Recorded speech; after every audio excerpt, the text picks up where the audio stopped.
Supervisor के पदों पे यहाँ पे आवेदन शुरू होने जा रहे हैं। वैकेंसीज की अगर बात की जाए तो यहाँ पे सहायक सहायिका कार्यकर्ता, इसके अलावा सुपरवाइजर के पदों हेतु यहाँ पे 46,800 पदों पे ऑनलाइन एप्लीकेशन फॉर्म स्टार्ट होने जा रहे हैं। आईसीडीएस की तरफ से ये वैकेंसी यहाँ पे निकली हुई है। डब्ल्यूसीडी की ऑफिशियल वेबसाइट पे भी आप इस नोटिफिकेशन को देख सकते हो। सीधी भर्ती है, एग्जामिनेशन नहीं होगा। 10th 12th ग्रेजुएशन पास अगर आप हो तो आप यहाँ पे आवेदन कर सकते हो। ध्यान रखना, महिलाओं के लिए सुनहरा मौका है, पुरुष अभ्यर्थी भी इसमें शामिल हो सकते हैं। दोस्तों बात कर लेते हैं यहाँ पे ये जो वैकेंसी है आईसीडीएस, यानी कि यहाँ पे ये जो वैकेंसी सुपरवाइजर, क्लर्क, आशा सहयोगिनी और सहायिका के पद के लिए निकली हुई है, इसके बारे में यहाँ पे डिटेल में बात करूँ तो यहाँ पे आप देख सकते हो जैसे कि पदों की संख्या, यहाँ पे टोटल नंबर ऑफ वैकेंसीज है 46,800। बम्पर वैकेंसी है 2025 में 1,44,000 के आसपास वैकेंसीज फुलफिल होनी थी बजट के द्वारा। जो सेंट्रल वाला बजट निकला था उसमें साफ साफ मेंशन था, ये पिछले साल भी मेंशन किया गया था।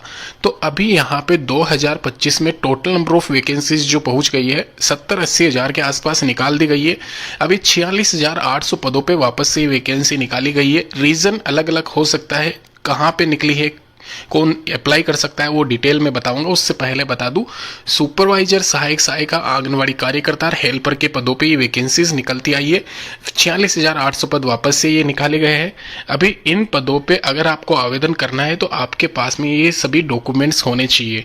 शैक्षणिक योग्यता की बात करूँ, इंडिविजुअल आपके पास में 10th क्लास पास अगर आप हो तो आप कार्यकर्ता के लिए, सहायिका के लिए न्यूनतम 8th क्लास स्टैंडर्ड यहाँ पे आप पास होने चाहिए। वहीं सुपरवाइजर के लिए 12th क्लास पास होना आवश्यक है। ध्यान रखना, बार बार यहाँ पे मेंशन कर रहा हूँ, ये जो नोट लिखा हुआ है इसमें पढ़ लेना। ये सारे डॉक्यूमेंट्स आपके जब आपका फाइनल सिलेक्शन होगा तो डॉक्यूमेंट वेरिफिकेशन में पूछे जाएंगे। इसके अलावा यहाँ पे 21 साल से 45 साल के बीच में आपकी आयु सीमा है, आप आवेदन कर सकते हो। सैलरी अगर बात की जाए तो वर्तमान में 18,500 रुपये देय है कार्यकर्ता को प्रोबेशन काल में, हेल्पर को 14,500 और 22,000 के करीब यहाँ पे पर्यवेक्षक या फिर सुपरवाइजर कह लीजिए, आंगनवाड़ी सुपरवाइजर पद के लिए ये सैलरी मेंशन की गई है। इसमें एक नोट ये पढ़ते हुए जाना आप, केवल सुपरवाइजर पदों हेतु परीक्षा का आयोजन किया जाएगा। अन्य पदों पर 8वीं 10वीं या फिर जो भी आपकी क्वालिफिकेशन दे रखी है उसमें प्राप्त अंकों के आधार पर मेरिट सूची बनाई जाएगी और उसके आधार पर ही आपका अंतिम चयन किया जाएगा। बाकी कोई भी विवादास्पद स्थिति होती है तो बोर्ड का निर्णय सर्वमान्य होगा, ये आपको सबको पता होगा।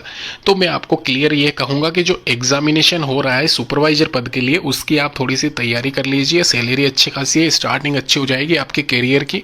और यहाँ पे अगर आपने 10+2 का पेपर निकाला हुआ है तो उसके समकक्ष ही आपका यहाँ पे एग्जामिनेशन होगा। सिंगल पेपर एक लिया जाएगा 100 मार्क्स का, और वहाँ पे अगर आप 60% नंबर ले आते हो, महिला अभ्यर्थियों के लिए स्पेशली मैं कह रहा हूँ, थोड़ी सी भी तैयारी है इस वैकेंसी के लिए, सुपरवाइजर पद के लिए आप जरूर आवेदन करें। सामान्य ज्ञान, करंट अफेयर 50 क्वेश्चन सबसे ज़्यादा मेन यही आपका रोल निभाएगा। रीजनिंग और कंप्यूटर सेक्शन में हर कोई यहाँ पे 50 में से 40-30 नंबर लेके आएगा, ये कंफर्म मान के चलना।